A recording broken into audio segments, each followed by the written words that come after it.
নমস্কার দর্শকবৃন্দরা, এই মুহূর্তে আমরা আছি এমএমজি নিউজের ফেসবুক লাইভের মাধ্যমে লাইভ কাট হাসপাতালে বর্ধমান থেকে।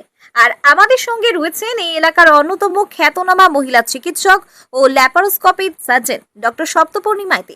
আজ আমরা আলোচনা করব ইউটেরাইন ফাইব্রয়েড। এটি একটি জটিল কিন্তু নিরাময়যোগ্য নারী সমস্যা নিয়ে। ডক্টর মাইতি, আপনাকে স্বাগত জানাচ্ছি।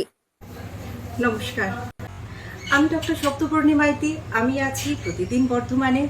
আপনি দি আরোগ্য পলিক্লিনিক, যেটি রশিদপুর মোড় খোসবাগানে, বা মাল্টি স্পেশালিটি হসপিটাল, যেটি Life Guard Multi speciality Hospital নামে পরিচিত, নবাবহাটে ব্যাংক অফ ইন্ডিয়ার পাশে রয়েছে চেম্বার। আমি doctor Saptaparni Maiti, consultant gynaecologist and obstetrician. আজ আমি আপনাদের মাধ্যমে মাঝে এসেছি একটি গুরুত্বপূর্ণ বিষয়, যাকে ইউটেরাইন ফাইব্রয়েড বলে, সেই সম্পর্কে কিছু বলার জন্য। হ্যাঁ, ইউটেরাইন ফাইব্রয়েড হলো একটি বিনাইন টিউমার, জরায়ু। মেয়েদের জরায়ুতে ফাইব্রয়েড জরায়ুর ভেতরেও হতে পারে, বাইরেও হতে পারে, এবং এটি benign tumour, very slow growing, মানে খুব আস্তে আস্তে বাড়ে। আর বিনাইন বলতে যেখান থেকে ক্যান্সারের চান্স খুব কম। ধরে রাখুন, হাজারের মধ্যে একজনেরও কম সংখ্যায় হয়তো এখান থেকে ক্যান্সার হতে পারে। আচ্ছা, এর উপসর্গ বেশিরভাগ ক্ষেত্রে উপসর্গহীন। কখনো হয়তো অন্য কোনো রোগের জন্য আলট্রাসোনোগ্রাফি করাতে গিয়ে হয়তো একটা ইউটেরাইন ফাইব্রয়েড ধরা পড়েছে, অথচ মেয়েটির মধ্যে কোনো উপসর্গই নেই, সেটি একটি হতে পারে। এছাড়া এর অন্যান্য উপসর্গগুলো যেগুলি নিয়ে মহিলারা আসেন মূলত আমাদের কাছে, সেগুলি হলো যেমন অতিরিক্ত রক্তস্রাব, মাসে একাধিকবার রক্তস্রাব, বারবার গর্ভপাত হওয়া বা গর্ভধারণে বাধা সৃষ্টি হওয়া, তলপেটে অতিরিক্ত ব্যথা, এই ধরনের সমস্যাগুলি তো রয়েছে।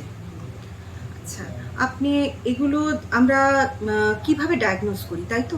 মহিলারা যখন এই ধরনের উপসর্গ নিয়ে আসেন, তখন আমরা কিছু পরীক্ষা নিরীক্ষা স্পেসিফিক দিই, যেমন আলট্রাসোনোগ্রাফি বা ইউএসজি।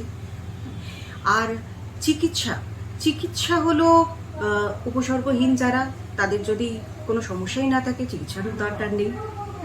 আর যদি যারা উপসর্গ নিয়ে আসেন, তাদের ক্ষেত্রে আমরা বয়সটা দেখি, মেয়েটির বয়স কীরকম, তার সমস্যাটা কী ধরনের, বা সে কী চায়। যেমন কেউ জরায়ু রেখে দিতে চায়, তার বয়স কম, এখনও বিয়ে হওয়া বাকি, বা তার সন্তান ধারণ এখনও বাকি রয়েছে, সেক্ষেত্রে আমরা ওষুধ, ইনজেকশন বা জরায়ুর মধ্যে একটি স্পেশাল ধরনের যন্ত্র বসিয়ে আমরা চিকিৎসা করতেই পারি। যখন দরকার পড়ে তখন অপারেশনও করতে হতে পারে, যেমন যাকে বলে মায়োমেক্টমি। এই মায়োমেক্টমি অপারেশনে শুধুমাত্র টিউমারটুকুকেই কেটে বাদ দেওয়া হয়, জরায়ু যেমন সেখানেই থাকে। এরপরে সাধারণত সন্তান ধারণ মেয়েরা করতে পারে এবং গর্ভপাত হওয়ার আশঙ্কাও কমে যেতে পারে। এছাড়া হয় কি, হিস্টেরেক্টমি অপারেশন। যে মহিলার বয়স 40-এর বেশি, তার ফ্যামিলি কমপ্লিটেড, অর্থাৎ তিনি আর সন্তান ধারণ করতে চান না, বারবার অতিরিক্ত রক্তস্রাবে নাজেহাল, তাদের ক্ষেত্রে আমরা হিস্টেরেক্টমি অপারেশন বা সম্পূর্ণ জরায়ুটি বাদ দিয়ে থাকি।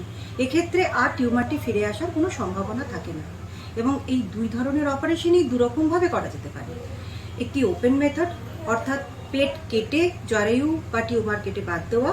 আরেকটি হচ্ছে ল্যাপারোস্কোপিক সার্জারি, যেখানে কয়েকটি ফুটোর মাধ্যমে সম্পূর্ণ জরায়ুটি কেটে বাদ দেওয়া হয় বা বড় টিউমার কেটে বাদ দেওয়া হয়। এক্ষেত্রে ল্যাপারোস্কোপিক সার্জারিতে রোগীর রক্তপাত কম হয়, ব্যথা কম হয়, তাড়াতাড়ি সেরে ওঠেন এবং তিনি তার কাজে শীঘ্রই জয়েন করতে পারেন।